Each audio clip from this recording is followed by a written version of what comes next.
বিসমিল্লাহির রহমানির রহিম। স্বাধীনতা প্রিয়, গণতন্ত্র প্রিয় দেশবাসী, আসসালামু আলাইকুম। 5ই আগস্ট, আজ থেকে ঠিক 1 বছর আগে 2024 সালের এই দিনে ফ্যাসিস্ট বাংলাদেশ ছেড়ে পালিয়েছে। রাহমুক্ত হয়েছে বাংলাদেশ। স্বাধীনতা প্রিয়, গণতন্ত্র প্রিয় জনগণের জন্য দিনটি আনন্দের, দিনটি বিজয়ের। রাহমুক্ত বাংলাদেশের এই দিনটিকে অন্তর্বর্তীকালীন সরকার জুলাই গণ অভ্যুত্থান দিবস হিসেবে ঘোষণা করেছে। তাবেদার মুক্ত বাংলাদেশের জনগণ প্রতি বছর এই দিনটিকে স্বাধীনভাবে সানন্দে সরকারি ছুটির দিন হিসেবে উপভোগ করবে। স্বাধীনতা এবং গণতান্ত্রিক রাজনৈতিক অধিকার চর্চার নতুন অঙ্গীকারে উদ্বুদ্ধ হবে। গণতন্ত্র প্রিয় ভাই ও বোনেরা, 21 শতকের এই বাংলাদেশে পলাতক স্বৈরাচার এক বিভীষিকার রাজত্ব কায়েম করেছিল। গুম, খুন, অপহরণ, হামলা, মামলা, নির্যাতন, নিপীড়নকে সাধারণ এবং স্বাভাবিক ঘটনায় রূপান্তর করেছিল। এই ফ্যাসিবাদের বিরুদ্ধে 1.5 দশকেরও বেশি সময় ধরে চলা আন্দোলনের সময় বিএনপি সহ ভিন্ন দল এবং মতের গণতন্ত্রের পক্ষের শক্তির লাখো কোটি নেতাকর্মীর জন্য দেশকে নরকে পরিণত করে রাখা হয়েছিল। শত শত মিথ্যে মামলার কারণে ভিন্ন দল এবং মতের লক্ষ লক্ষ নেতাকর্মী সমর্থকের ঘর বাড়ি ছাড়া করে দেওয়া হয়েছিল। অনেকের পারিবারিক বন্ধন ছিন্ন হয়ে গেছে। গণতন্ত্রকামী মানুষের কণ্ঠ রুদ্ধ করতে পলাতক স্বৈরাচারের নির্দেশে দেশে শত শত গোপন বন্দিখানা, আয়নাঘর বানানো হয়েছিল। সেই আয়নাঘরের অন্ধকার প্রকোষ্ঠে জলজন্ত মানুষকে দিনের পর দিন, রাতের পর রাত, বছরের পর বছর আটকে রাখা হতো।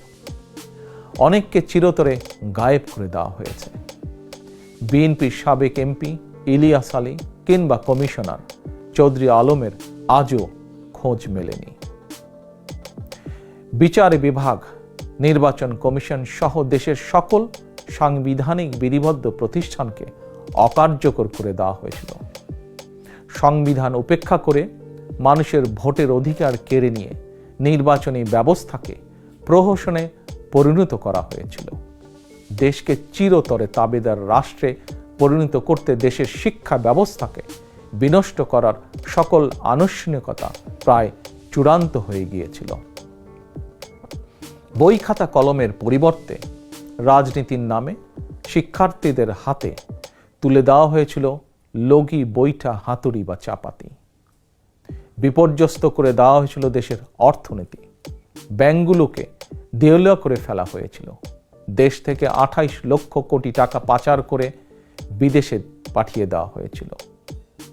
অন্যায়, অনিয়ম, অনাচার, দুরাচার, লুটপাট দৈনন্দিন চিত্র হয়ে উঠেছিল। দেশে প্রতিষ্ঠিত করা হয়েছিল ব্যক্তিতন্ত্র।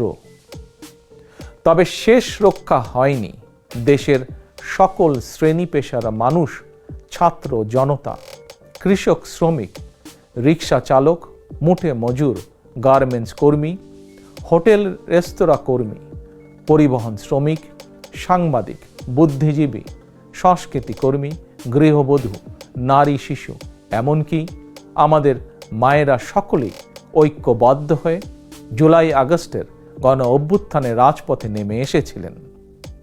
গণ অভ্যুত্থান দমনে হেলিকপ্টার থেকে গুলি করেও মানুষ হত্যা করা হয়েছিল। এমনকি কোলের শিশুটি পর্যন্ত রক্ষা পায়নি।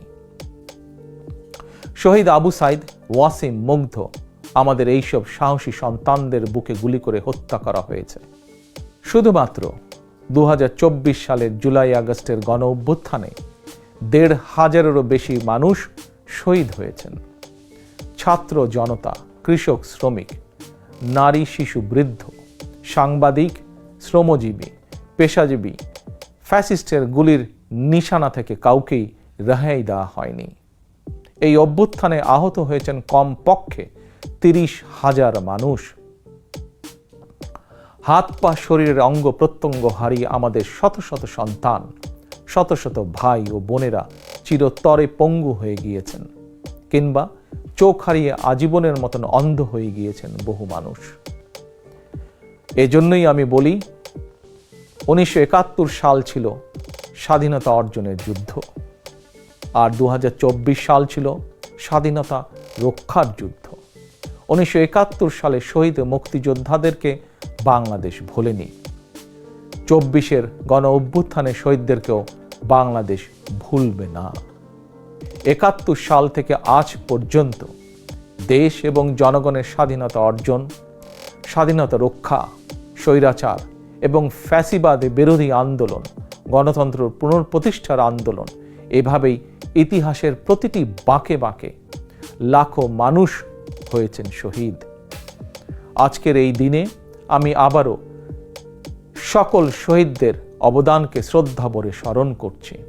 আহতদের দ্রুত আরোগ্য লাভের জন্য আল্লাহর দরবারে প্রার্থনা করছি। প্রিয় দেশবাসী, দেশ এবং জনগণের স্বাধীনতা এবং অধিকার প্রতিষ্ঠার জন্য নিজের জীবন বিলিয়ে দিয়ে শহীদগণ আমাদেরকে ঋণী করে গেছেন। এবার শহীদদের প্রতি আমাদের ঋণ পরিশোধের পালা। শহীদ পরিবারের কাছে সমগ্র বাংলাদেশ ঋণী। দেশে জনগণের রাজনৈতিক এবং অর্থনৈতিক ক্ষমতায়ন নিশ্চিত করে সাম্য, মানবিক মর্যাদা, সামাজিক সুবিচার প্রতিষ্ঠার মাধ্যমে একটি ইনসাফ ভিত্তিক গণতান্ত্রিক মানবিক বাংলাদেশ গঠনের মাধ্যমেই আমরা শহীদদের প্রতি ঋণ পরিশোধ করতে পারি। স্বাধীনতা প্রিয়, গণতন্ত্র প্রিয় ভাই ও বোনেরা, একটি গণতান্ত্রিক বাংলাদেশ প্রতিষ্ঠার প্রথম এবং প্রধান রাজনৈতিক উদ্যোগ হচ্ছে জনগণের সরাসরি ভোটে জনগণের প্রতি দায়বদ্ধ, জনগণের কাছে জবাবদিহিমূলক একটি রাষ্ট্র এবং সরকার প্রতিষ্ঠা। জনগণের কাছে দায়বদ্ধ একটি সরকার প্রতিষ্ঠার জন্য বর্তমান অন্তর্বর্তীকালীন সরকার কাজ করছে। প্রিয় ভাই বোনেরা, বিগত 1.5 দশকের ফ্যাসিবাদী আন্দোলনের সঙ্গে স্বাধীনতা পরবর্তী 3-3.5 বছরের সময়কাল ছাড়া আর কোনো শাসনামলের তুলনা চলে না। সুতরাং আমি সবাইকে বিনীতভাবে আহ্বান জানাবো, হিটলারের নাৎসিবাদ সম্পর্কে যেমন কেউ গৌরব করে না, পলাতক ফ্যাসিস্ট এর শাসনকাল নিয়েও গৌরব করার কিছুই নেই। ডাকাতি করে কিছু সম্পদ চ্যারিটি করলেও জনগণের চোখে ডাকাত যেমন গ্রহণযোগ্য নয়, তেমনি অন্তর্বর্তীকালীন সরকারের ব্যর্থতা খুঁজতে গিয়ে কৌশলে পলাতক ফ্যাসিস্টদের পক্ষে সাফাই গাওয়াও তেমন গ্রহণযোগ্য হতে পারে না। যারা কৌশলে ফ্যাসিবাদী শাসনের সঙ্গে বর্তমান অন্তর্বর্তীকালীন সরকারের তুলনা করতে চান, তাদেরকে স্মরণ করিয়ে দিয়ে বলতে চাই, 5ই আগস্ট বাংলাদেশে যা ঘটেছে এটি শুধু বাংলাদেশ নয়, বিশ্বের ইতিহাসেও মনে হয় নজিরবিহীন। 5ই আগস্ট গণভবন ছেড়ে ফ্যাসিস্ট পালিয়েছে। সংসদ ভবন রেখে তথাকথিত সাংসদ পালিয়েছে। আদালত ছেড়ে প্রধান বিচারপতি পালিয়েছে। বায়তুল মোকাররম ছেড়ে প্রধান খতিব পালিয়েছে। ক্যাবিনেট ছেড়ে মন্ত্রীরা পালিয়েছে। ফ্যাসিস্টের দোসররা গা ঢাকা দিয়েছে। তবে উদ্বেগের বিষয় হচ্ছে, পলাতক এই ফ্যাসিস্টের চক্রের মনে এখনো কোনো অনুতাপ, অনুশোচনা নেই। প্রিয় ভাই ও বোনেরা, হাজারো শহীদের রত্ন স্নাত রাজপথে ফ্যাসিবাদ বিরোধী অভূতপূর্ব জাতীয় ঐক্য গড়ে উঠেছে। বাংলাদেশে আর কখনোই ফ্যাসিবাদ কায়েম হবে না ইনশাআল্লাহ। কাউকে গণতন্ত্র হত্যা করার সুযোগ দেওয়া হবে না। বাংলাদেশকে আর কখনোই তাবেদার রাষ্ট্রে পরিণত করতে দেওয়া হবে না ইনশাআল্লাহ। আমি মনে করি এসব প্রশ্নে জাতীয় ঐক্য বহাল আছে, থাকবে ইনশাআল্লাহ। ফ্যাসিবাদ মুক্ত বাংলাদেশে যার যার দলীয় আদর্শ এবং লক্ষ্য বাস্তবায়নের ক্ষেত্রে রাজনৈতিক দলগুলোর মধ্যে ইস্যুভিত্তিক ভিন্ন মত থাকবে। এটি বিরোধ নয়, বরং ভিন্ন মত। এটি গণতন্ত্রের সৌন্দর্য।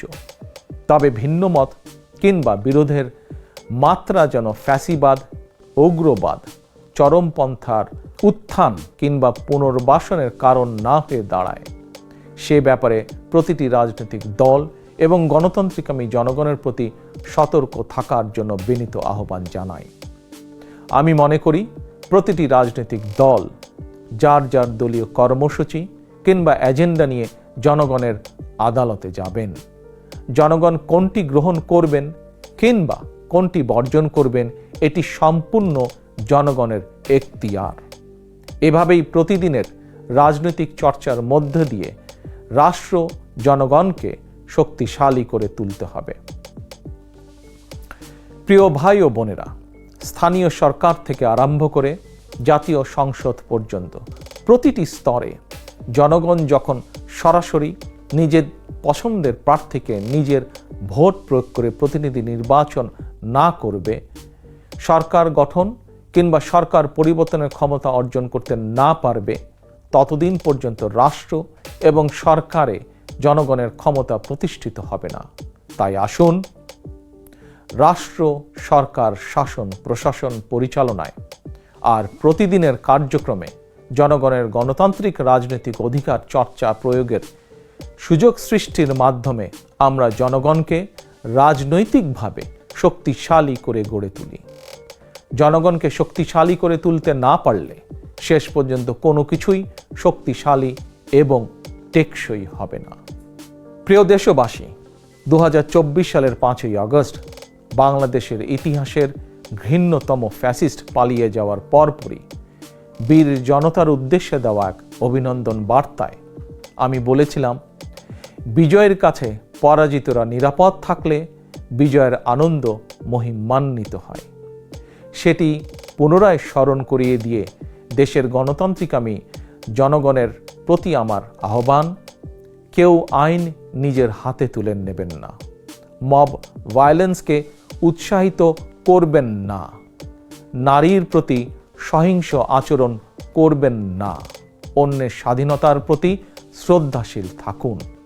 একজন মায়ের চোখে বাংলাদেশ যেমন, আমরা তেমন একটি বাংলাদেশ গড়তে চাই যেখানে দল, মত, ধর্ম, বর্ণ নির্বিশেষে বিশ্বাসী, অবিশ্বাসী, সংশয়বাদী প্রতিটি সন্তান, প্রতিটি মানুষ নিরাপদে থাকবে।